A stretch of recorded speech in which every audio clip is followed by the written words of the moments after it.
Why are we talking about masculinity in 2025? Well, no one had to talk about masculinity when it was the norm. You know, when masculinity was, everyone was just, there were certain expectations of society. And that was, no one talked about masculinity.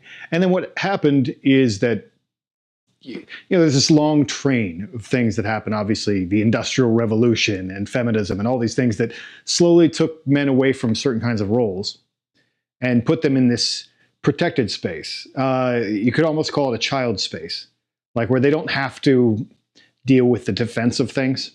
They don't have to, they're taken care of.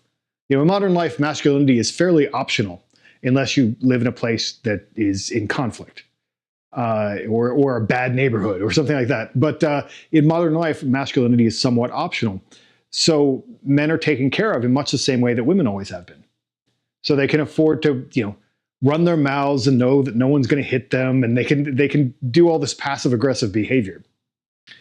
And so this has just moved through culture over, you know, decades and decades. And what happened is that you saw this with the gender theory things that I saw in the 90s, but then became very big just recently with all the trans things and so forth. And all these people, all these feminists were working for a few decades of redefining masculinity and talking about masculinity, making it negative, and saying that it doesn't exist, saying that it's not real.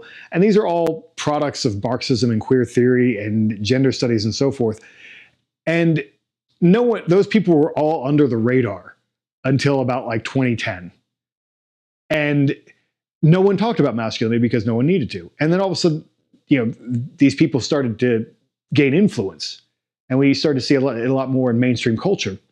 And so then you had people saying ridiculous things about men and masculinity, and all of a sudden people started to wake up. And really when the trans thing reached its peak, then which we're past peak right now, which is nice. But when it reached its peak, you had a whole bunch of people saying, you know, men and women didn't exist, all these things didn't exist. And so it became very necessary. And that was why I wrote The Way of Men earlier. I saw that problem happening, is that men couldn't articulate what masculinity is. And so you have all these gender studies PhDs who are then articulating it for them, you know, with their own agenda and pasting it onto it. And men needed to be able to articulate masculinity in a coherent way. And that was my project with The Way of Men. So it sounds like you're talking about postmodernism being quite destructive. Yeah. And postmodernism, obviously, just a reaction to modernism and the disappointment in modernism. I think that's that's what postmodernism really is, right? Like the collapse of meaning that was really foreseen by Nietzsche in a certain way. Who is Jack Donovan? A 50-year-old man.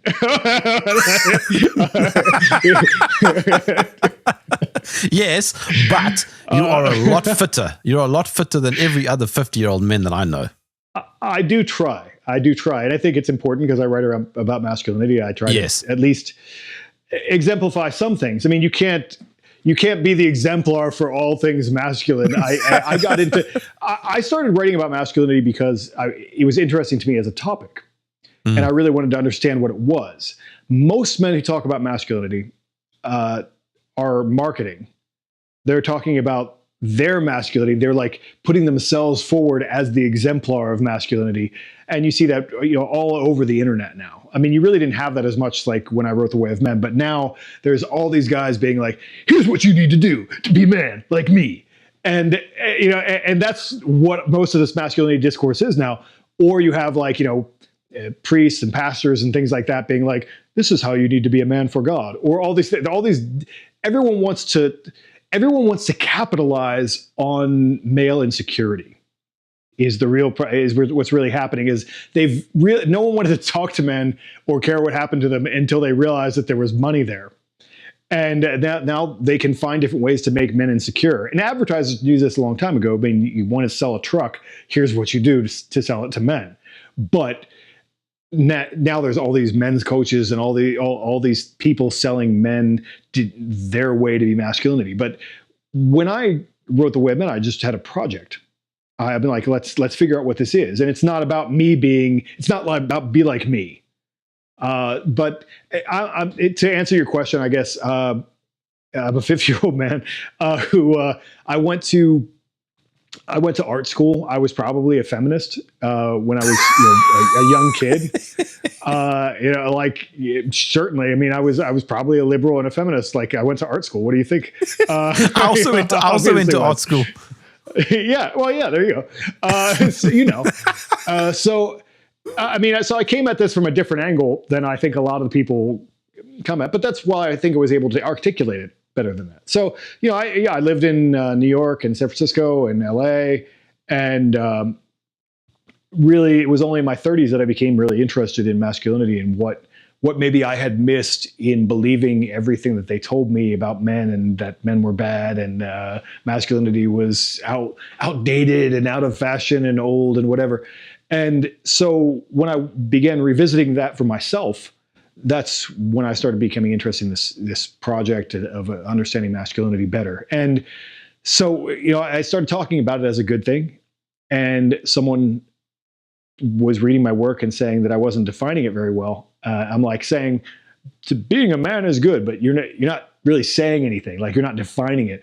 And that's why I wrote The Way of Men. So that's, I guess, me in a nutshell.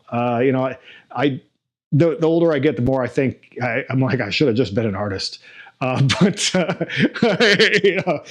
was trying to draw for the past 3 or 4 days. I've been working on that. So that's really my background. I care about beauty and articulating these ideas in a different way, in a visual sense. And I think that's always been part of who I am. So obviously you said, you like my set and whatever, and I have a different visual presentation than I think a lot of people do when they talk about masculinity. But yeah, Jack, what is masculinity?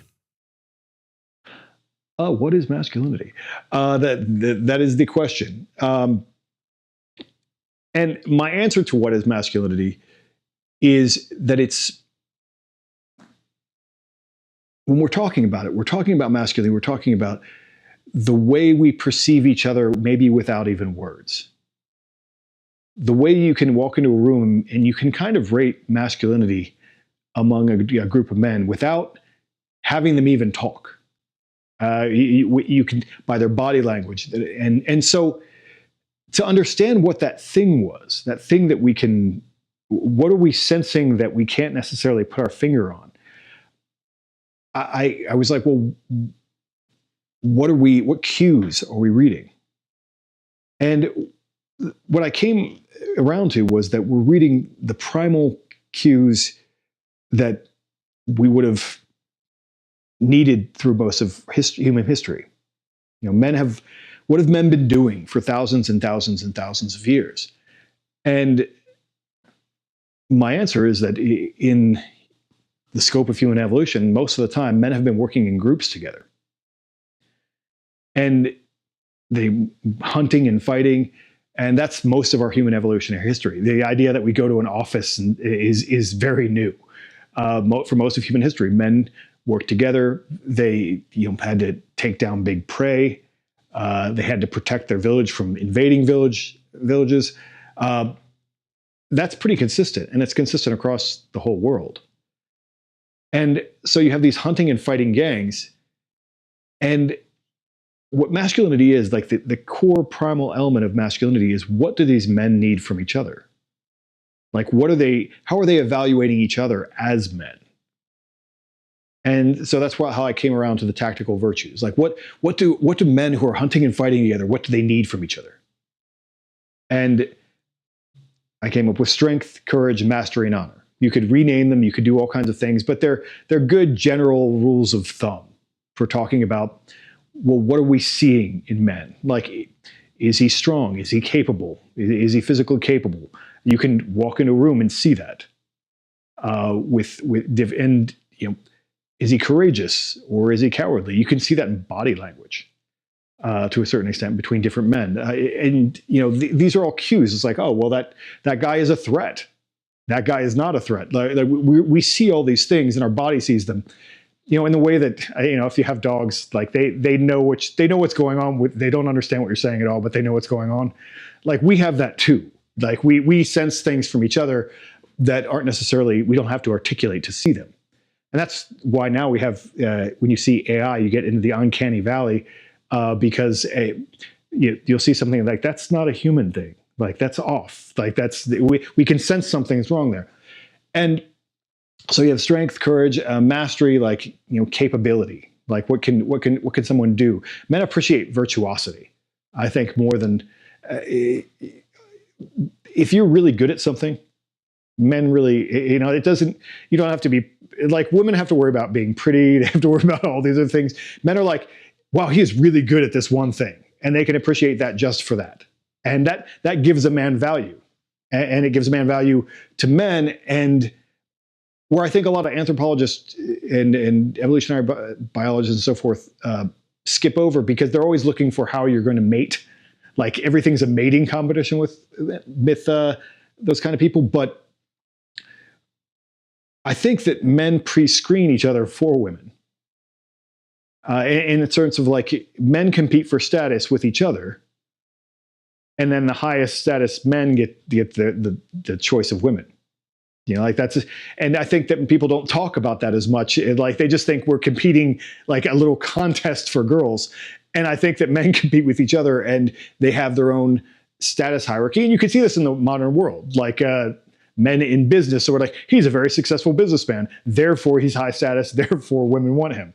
It's not like we're like racing each other to see who gets the girl. Like men have their whole like status hierarchy without that. And then, obviously strength, courage, mastery, and then honor is that, what does a group of men need from each other? And that is loyalty.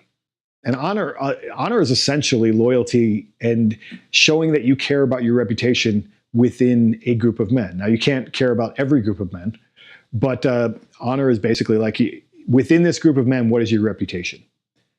And if you care about that and show that you care about the group and what they think of you, then that is reciprocated. And if you say that you don't care about what the group thinks, then you aren't trustworthy. Like they can't trust you as a man if you don't care what they think of you as a man. So those are the four tactical virtues that I talked about in The Way of Men. And, I wrote that book maybe like 12 years ago now. And I still agree with it. I think that it continues to be correct in the way that, men behave. We are kind of pack animals. And that's one of the biggest problems, and maybe goes back to your question about why are we talking about masculinity in 2025, is that we have, I almost forgot where I was going to go with that. Oh yes, why are men insecure? A lot of men are insecure, and they're insecure. And that's why all these coaches and all these people can sell them their different masculinity products, is because men who are not validated by within a group of men are more insecure. Like we've spent our entire evolutionary history being like, if these guys think I'm all right, then I'm okay. Like that's our identity. That's where we get our identity from. And you can't get an identity from identity like that. You can't get that from a woman because also then if she leaves you, then you actually have nothing. So that's bad. But there's a certain confidence that comes with, okay, well, I have this group of guys who all think I'm a good guy. They all respect me. I've earned their respect in some way.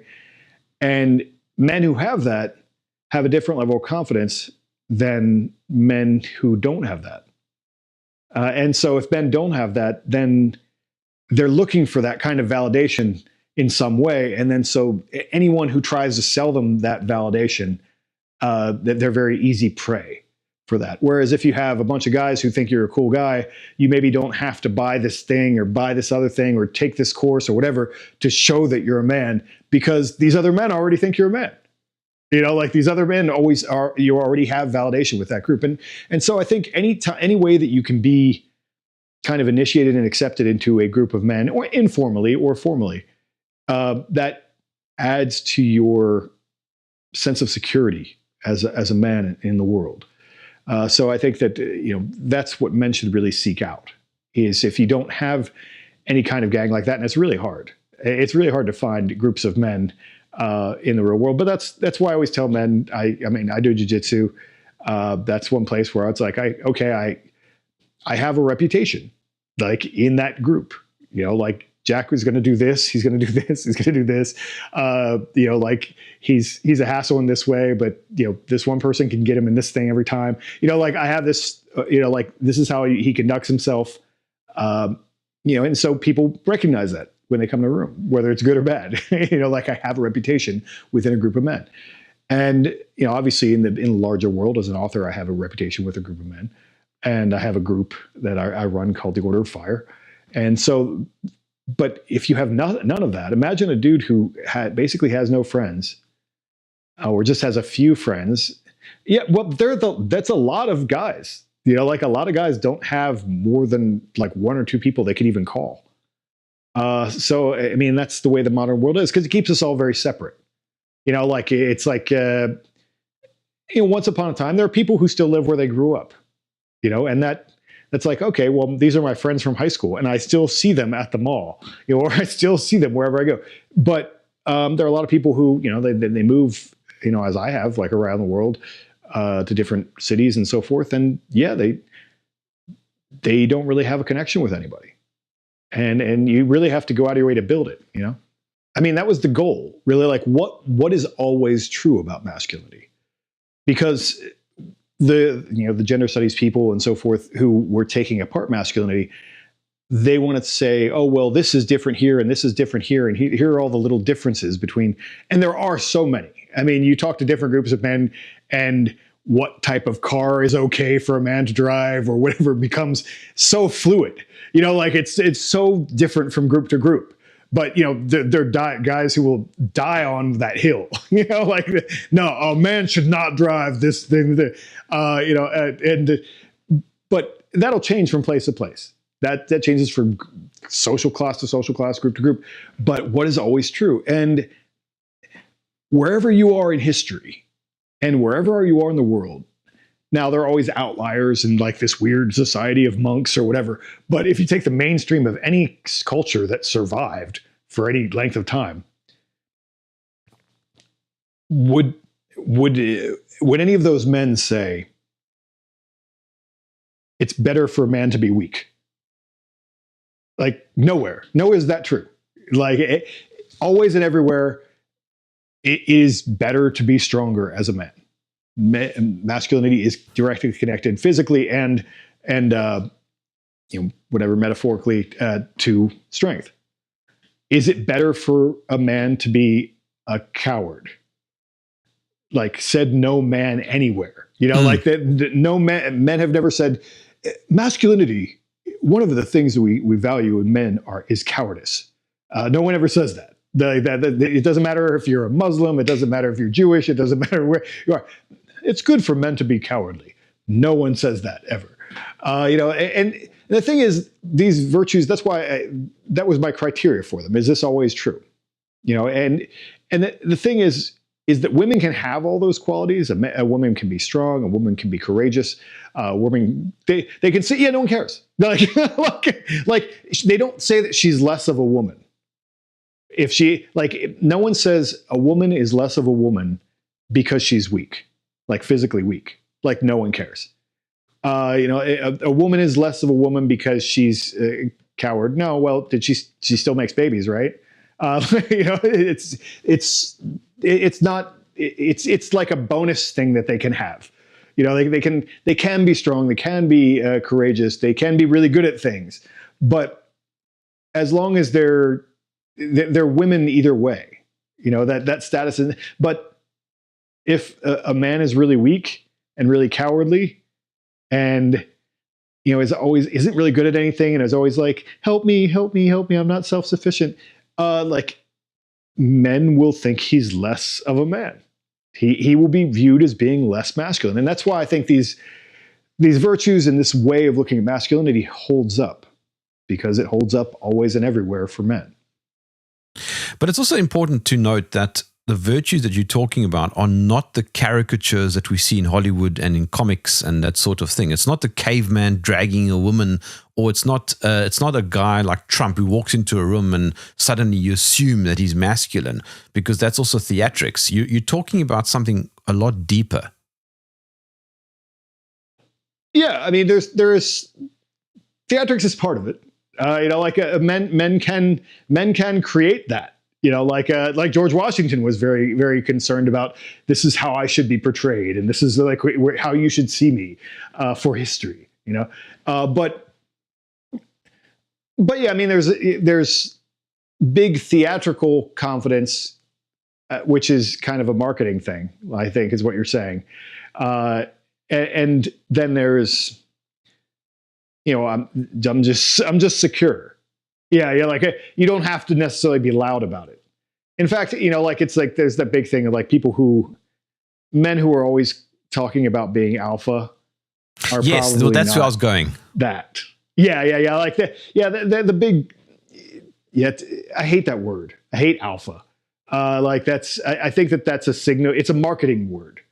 I know why men use it, and I don't. I've friends and guys who I respect who use that as a marketing word, because it's the way you reach young men. Is like, say, you want to be more alpha. What they're really saying is you want to be more masculine. Yeah. Because alpha signifies a status in a group, and male hierarchies are flexible. You're not always like, I could be the alpha in the room, and then Trump walks in and I'm not the alpha in the room. Or whoever has the most power becomes in that particular group. Or like, say you're in a group that does chess, and there's the chess alpha, and then you go to the jiu-jitsu, and there's the jiu-jitsu alpha, and there's the boxing alpha, and male status hierarchies are very flexible, and who is the most important man in the room can change. But what they're really trying to sell young men by saying alpha is really this thing that I'm talking about. Like, is he assertive? Does he look confident? Is he strong? Does he have a presence when he walks in the room? All these things that are associated with masculinity is what they're associating with alpha. And they make it like it's this type that you're either alpha or beta. Like, you can only be one of the two. But I think that men are just more complicated than that. We're not, yeah. No, I was going to say, but you can kind of see if somebody is a legacy alpha or legacy beta. I mean, you can.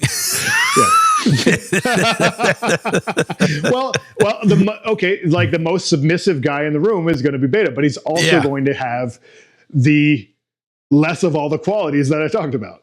Like, it's basically, he's just lower on the masculinity scale than the guy who's super alpha is going to be very sure of himself. I mean, that's really what it comes down to a lot, and unfortunately that's really kind of a problem that we're seeing. I think now is that you have men who are very confident, and if you say anything with confidence, people will gravitate towards you. It doesn't matter if it's true. It doesn't matter if it makes sense. But if you say, hey, buddy, the sky is red. Yeah. It's red. It's been red. It's always been red. They're lying to you. All right. Like, if you say that with confidence, people are like, fuck me, the sky is red. That's the thing. That's the problem. It's like, you can say anything with confidence, and you have a lot of big influencers, and if you say it with confidence, a lot of people will just follow it and believe it. And that's what it's about. So people have learned how to mimic confidence, I think, to sell things. In many cases, a good case, because I guess he's on my mind because his documentary just came out, and I had the pleasure of meeting him in person, was Liver King. Liver King came across as very, very confident. like in his message, like everything that he said was true, and tons of people believed him. I've met him in person. I believed him. Like he was a charismatic guy. He's really there's a lot to like about him. Apparently, I mean, he lies a little bit, but I've known some other guys who came off very well who also lied a little bit. So sometimes they do that, but the confidence is what comes across. And if you start saying like, okay, primals, this is what we're doing, then young men are like, sign me up. Let's go. It doesn't matter if what you're saying is right or not. It just, if you deliver it with confidence, people respond to it. There's a handful of virtues that people talk about in the way that there's not a lot new under the sun. Like you can read Aristotle and Plato, and they're talking about the same things that we're talking about today. And I'm specifically interested in the concept of virtue right now, and that's kind of where my work is going. And yeah, when you talk about virtue, you're having the same discussion that they've been having since ancient Greece. So like, yeah, a lot of, there are only so many like human positives and negatives, I guess, like is the way that you could look at it, like what is good and what is bad. Like there are people talking about temperance as a virtue, like self-control. And that's this thing that's just this recurring theme that people talk about over and over again, because it's human. Like there are things that are specific to people, and I think that's one of the things that we really got away from in like the whole, I guess, boomer experiment, is that like this idea that there was that idea that humans are a blank slate. You could, if the government changes, you can change human nature. I think Steven Pinker wrote about that. Sorry. Yeah, that is actually Steven Pinker was my gateway. His book, The Blank Slate, was a big life-changing book for me.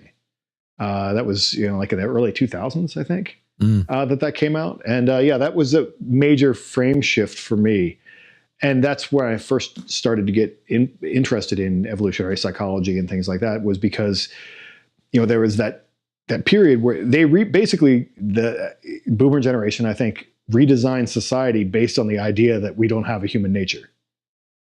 And right now we're in this place where we're watching all of that fall apart. Because, okay, you had X amount of years to because human nature is real. Because we, just like any other animal, there are things that you can expect my dogs to do because they're dogs. Like not because they were trained to do this or whatever, but because they're dogs. And the same thing is true of people. And the way we just talked about it, like we've been talking about the same discussion about virtues for thousands and thousands of years. Why? Because people have a nature and they have recurring problems that are the same problems all around the world. And if you don't address those things, what Kipling called it, the gods of the copybook headings. He has that great poem, and it doesn't matter exactly what he says the gods of the copybook headings are, but there are certain human realities that if you ignore them, you will be punished for it.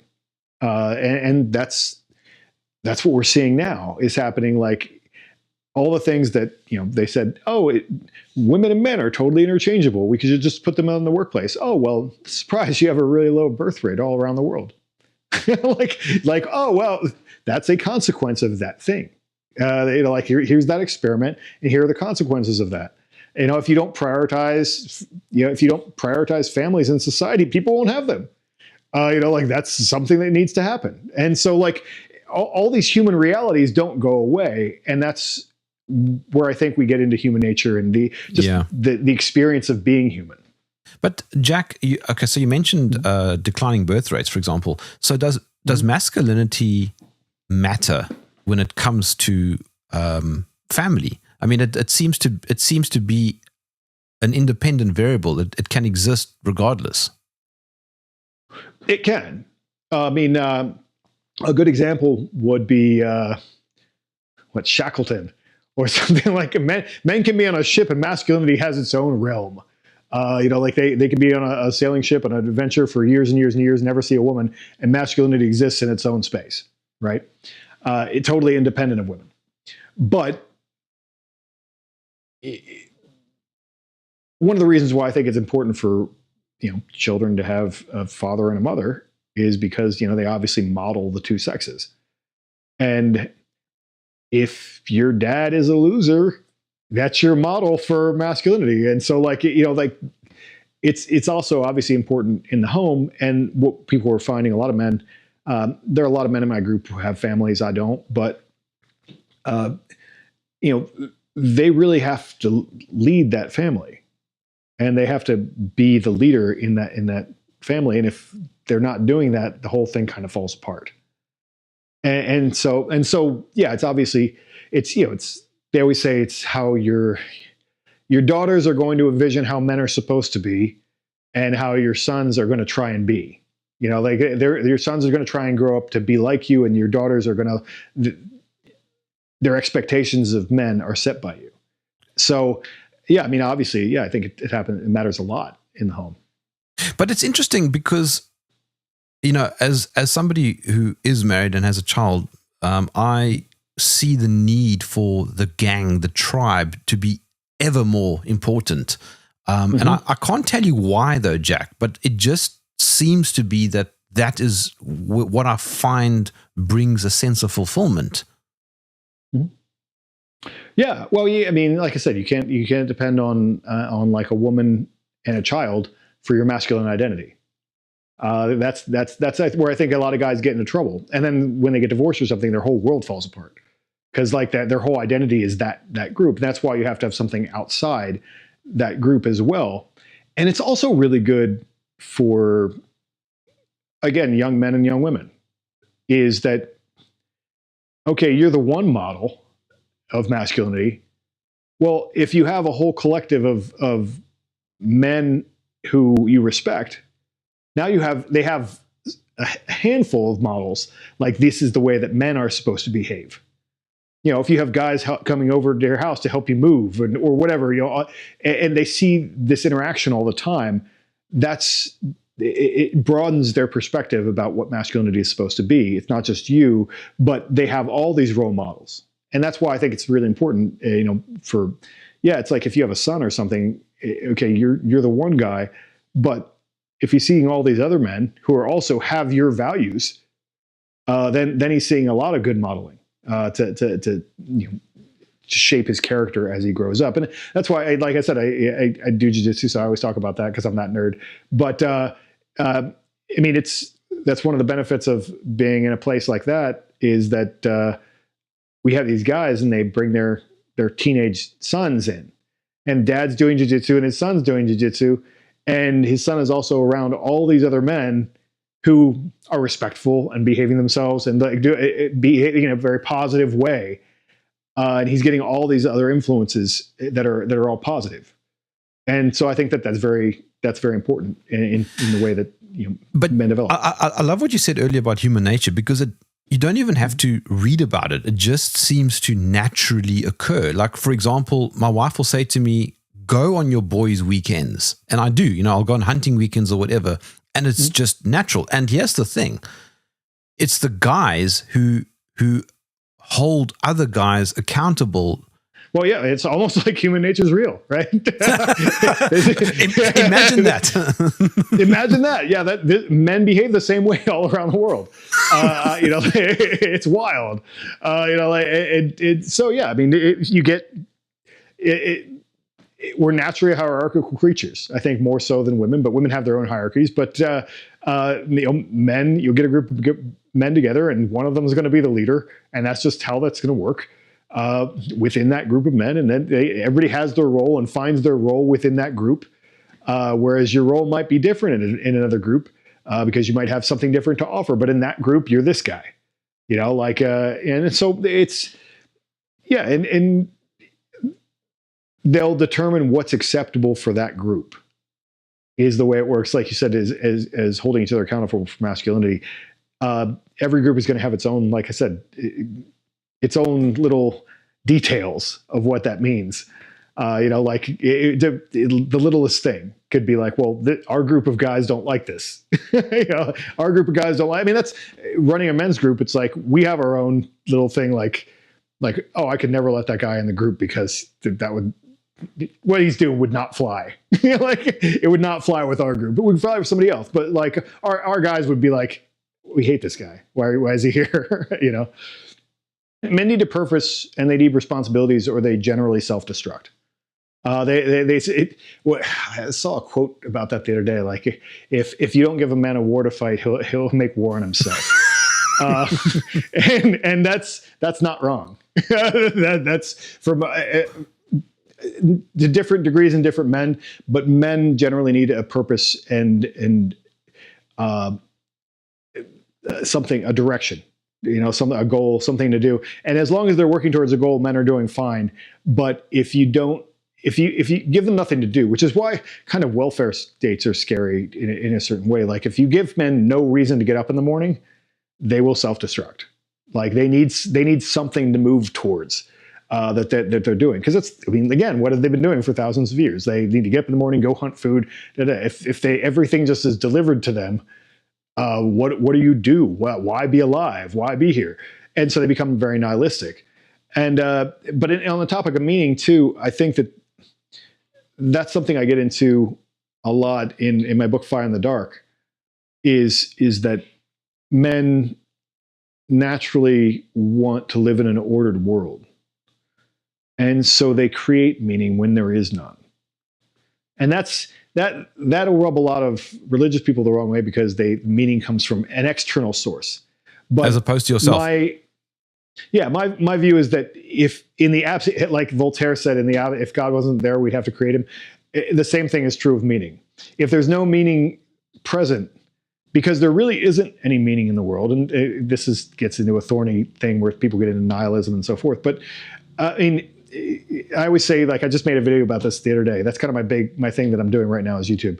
And like, a rock does not need a name to exist. It just exists. It doesn't need a name. All these things don't need a name to exist. All that meaning, a word is a story about a thing. Every word tells a story, and it's creating value, and it's creating, well, it's this and not that. It's exclusivity. And so we create all that stuff to make sense of our world. And so if we met and none of us spoke the same language, we would come up with grunts and clicks that came to and we would remake the world. That's what men do. They need to live in an ordered world, and they will recreate it in its absence. And so people find that people get very nihilistic about that, because if there is no absolute meaning from an external source, people think that they should become nihilistic. But I think that it gives us the opportunity that men will create meaning in its absence. And so if there isn't meaning there, create it. I mean, and that becomes very freeing. And it's like, well, it's you and your group of guys would eventually recreate the whole world. And it would be slightly different, but a lot of it would be the same, But that's the point, though. I mean, in a way, you kind of making a parallel with that story, Lord of the Flies, where you naturally create a purpose. Yes. Yeah. I mean, that's what men will do. Someone told me about about dogs too, and if you don't give a dog a job, it will give itself a job. Like they give themselves jobs without us. Like my dog's job is to obviously, I think he thinks he's supposed to like be available at any time. Like he has to. If I get up and go to my office, my dog will get out of bed and go to the next room so he's nearby. Just to make sure. I mean, no one told him to do that. That's just what he's decided that he needs to do. It's his job. But the same way men need to have a job, and they need to, they'll give themselves one, or like I said, they'll self-destruct. I just want to go back to the tribes, gangs aspect, because when you say that, people kind of raise the eyebrow, like gangs. Oh, okay. Yeah. Well, and also, men relate to women differently, and women will never understand this because they're women, and we relate to them differently. But women will short circuit the group. 100%. Basically, a woman's presence. And it's not because they're bad or doing anything wrong or whatever. It's just their presence will make men speak differently. They'll change the whole way that they relate to each other because women are present. And it's not necessarily that it's not that they're all going to talk about girls when they're gone, in fact, they usually don't, like they're not talking about that. Like, what does that mean? Like the guy, like sleeping at night and the woman's on the other side. I wonder if he's thinking about me or whatever. And he's like, what happened with the Roman Empire? It's like, men are thinking about when men get together, they're talking about totally different things. They're usually not just venting about women. That's very rare. And it's only if it's like necessary for some reason, but they're talking about things that men like to talk about. That's their own interests and so forth. But I mean, adding to that, there was a study done, and I cannot for the life of me remember where I read this. There was a study done, Jack, that they wanted to see what would happen if you added women to the front lines of a military operation, okay? And effectively, the conclusion was it would lower morale. Yeah, well, I mean, because all their bonding, right? Like we just said that they relate to each other differently. They need to bond to be in that platoon or whatever together. And if they can't bond properly, that makes them less effective. And there is no like specific way to make them bond, but they're going to. So much of culture is jokes. Culture starts with jokes. I say like almost everything begins with like, all of a sudden, if you guys have an inside joke, then that's kind of the seed of culture. We have a whole bunch of jokes that no one else thinks are funny, but we do because we were there. And that's where culture comes from. And so men have to create that. And a lot of times they won't create that with women present. Like they won't create this like internal discussion that becomes its own culture over time. And the other thing is, I mean, obviously, it's nice that what's happening in America right now is that people are speaking about this now, whereas you weren't allowed to talk about this for like decades. But I mean, I've heard it from friends. I had so many people who were sought me out after The Way of Men because they read it in Afghanistan or Iraq or something like that. And so all these veterans who come back and like they just talk about being in units with women and like what a disaster it was. And like they realize, like her street value is maybe not be that great, but her value when she's there are only 3 women and like 30 guys, their value goes up and then they used to, what do they call them? Something queens, but like all of a sudden these girls will get guys carrying all their stuff for them and all this, like, cause they're the only women there, so it short circuits a lot of things to have women present just because of men and women are different. Jack, why is masculinity becoming, not masculinity, why are men becoming so feminized? What's going on? Is that a result of women or is that a result of other men?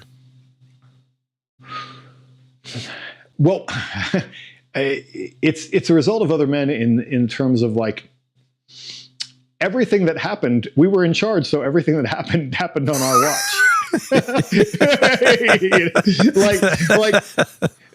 Feminism happened on our watch, It's our fault. It's like, I mean, to a certain extent, everything is men's fault, so anything that bad happened, really, I mean, all the changes that have happened in society have been because some men at the top we're like, yeah, that'll be fine.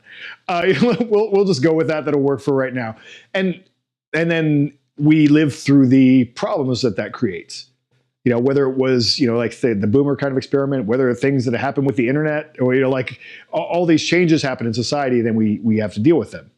And obviously, the reason why if men are becoming feminized is because they're being programmed in a particular way by propaganda to be. I mean, like I said, I was always grew up, I guess, in the late 80s, early 90s. And there was already a lot of propaganda like masculinity is outdated, men are bad, you shouldn't act like a man, that's like not the right way to behave. You're toxic. Yeah, toxic wasn't even, they didn't even call it toxic then. It wasn't, that's like an innovation from the 2010s.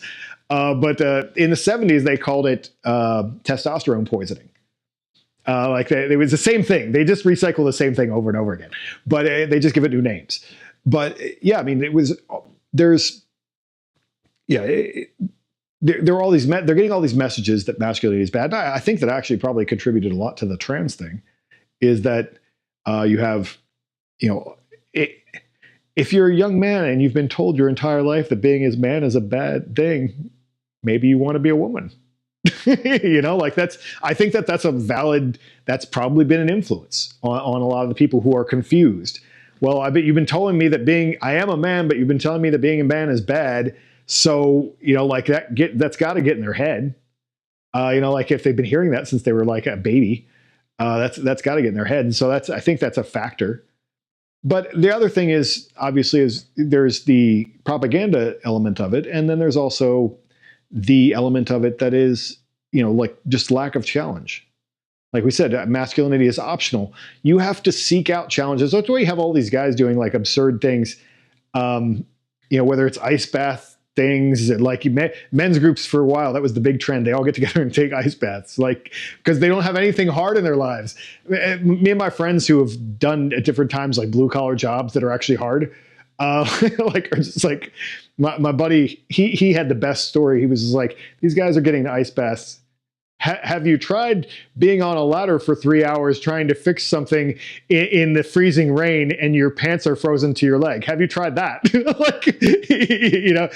There are a lot of jobs in the world that you can still do that are really hard.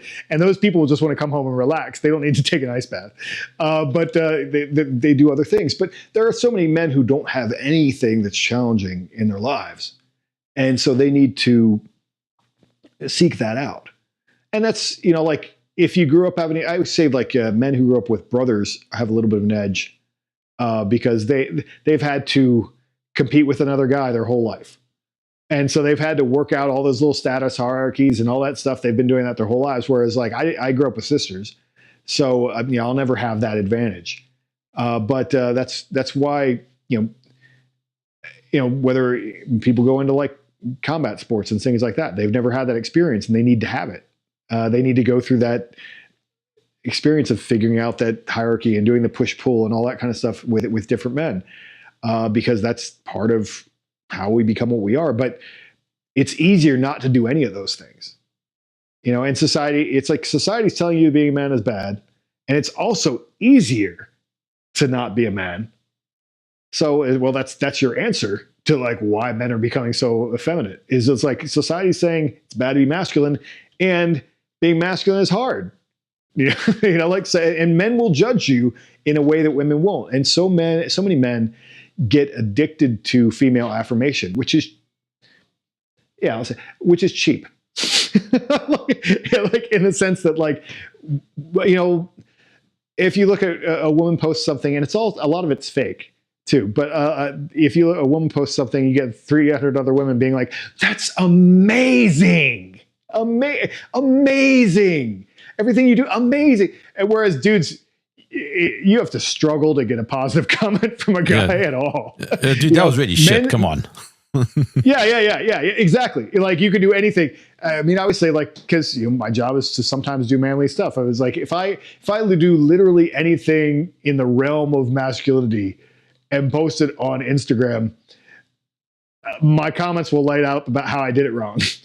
Like it doesn't matter, like it'll be, dudes will not be like the amount of men who will say great job. Your squat wasn't low enough. 100%. Exactly. Like that's a perfect example. Same thing. Any of the masculine spheres, like dudes who are shooting, dudes have all kinds of opinions about that. Yeah, dudes who all care those about too cars, far out. all of it. Men will critique you and that's kind of a little bit of an internet disease, but it's something that we do in real life, but kind of in a joking way, but in the internet, it's just obnoxious. It becomes like guys have an opinion about every little thing that you do, whereas like I said, women, it's much easier, I think, for men to be like, hey, I'm going to surround myself with women who say that everything I do is amazing.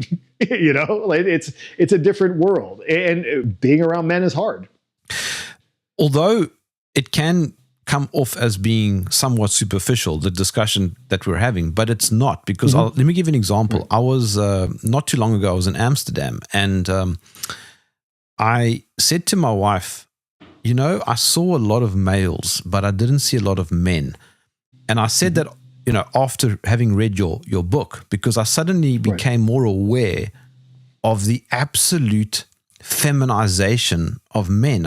They're walking around looking at their cell phones with headphones on, disconnected from reality, and would probably jump and run away if there was a fire. Right. not actually apply the virtues of masculinity. Yeah, and I think it's even more than that too. I think because it's what we are, regardless, and so I think that for us to reach our potential as men, there are areas that we need to deal with, and areas, because, if you're not going to be masculine, like dudes always ask me on Instagram, they ask me like, how do I become more masculine? I'm like, how to become more of a man or whatever. I'm like, well, you're not a woman. So the only thing that you can do is become more of a man, or you can just be a really crappy woman. Because you're never going to be good at being a woman, so you need to get better at being a man. I think it's like a good enough message for a lot of people, because it's going to make you better at being you, because that is what you are. And so you don't have to become this caricature of masculinity where you just try and do all the manly things. It's not an outfit like that. That's where I think a lot of gays go wrong, is that they think masculinity is an outfit that you can wear. Like, oh, I'm putting on my lumberjack costume, but men value, can you actually do the thing? That's more important than the costume or the outfit. The actual ability to take action and do the thing, whatever it is. And men are very tuned to authenticity in that way. In the sense of all these, like I said, internet comments or whatever. It's like, I had a guy in a photo shoot one time. It was a photographer, and he wanted me to, he had these prop weapons, and he wanted me to hold up these weapons, and he thought that would be cool. And I was like, dude, I have so many special forces followers. I can't hold a weapon. I can't sit there and get photographed with a weapon I don't know how to use. Like, they would slay me, because men are like, I would never be photographed with a weapon that I've never fired, or a weapon that I don't know how to use, because that, who are you trying to be? Like that, unless you're acting, unless you're literally in a play or a movie or something like that, and you're acting, then that's fine. But men respect your actual ability to do things. It's not like just play act and look cute. You actually have to be able to do things. And I think that that's really important to men as well. And so, and as you're saying, dudes walking down the street, well, you can tell that they can't do certain things. You can tell that they've never been in certain kinds of situations. And there's a sliding scale. I mean, it's not like I hang out with, I have guys in my groups who are I have a guy in my group who's a Marine Raider, and I'm sure has probably killed a lot of people overseas. And, he's had that whole experience and seen some things, that I will never see in my life. I mean, we can't all, you have to do the best you can, from where you are, but you can't have every experience or be all the man things, because then you're just kind of becoming a caricature of I'm going to be the manliest man in Mantown. And you can't really be all that, so it has to be proportionate to where you are in life. But I think it's important to go and explore those things. At least, you don't have to become an MMA fighter, but you should probably know what it's like to get punched. You should probably have that experience and go do that for a little bit. And then maybe you'll like it, maybe you won't. Because a lot of anything in life, right? You can try something, and maybe it's for you and maybe it's not. But a lot of times you don't know if it's for you, because it may seem like it's not for you, and then all of a sudden you become very interested in it. I avoided jiu-jitsu for years, and now it's I really like wrestling, but I don't really like gi. You get these very specific, I like this and I don't like that, but you had to try it to find out. And so that's true of all the man things. I've done the shooting thing. I always say that I'm kind of I'm done. I'm over my shooting arc. I've done that. I've tried it out. It's not really my thing. I would do it again in the right situation, but it's not something that really calls to me, but I've been there and I've tried that and I know what it is. And I think that's important for men to do. Anything in the masculine sphere like that is men should go out and seek that out and try it out. And it helps you understand who you are as a man. And It's kind of going back to the primal and disregarding the social constructs, isn't it? Yeah. I mean, to a certain extent. Well, there are these primal qualities of masculinity. I think it's important to explore those because we are still the same animals. Like being a man is being this certain kind of animal. And I think it's important to see that exercised, like this exercise, that strength. And, it makes you something else. Like I always, you said you want to talk to me about workout stuff later, but for instance, I would say, like, I didn't really start working out really hard until my mid 30s, mid to late 30s. And I wouldn't have told you at 20 that I think of myself as being strong.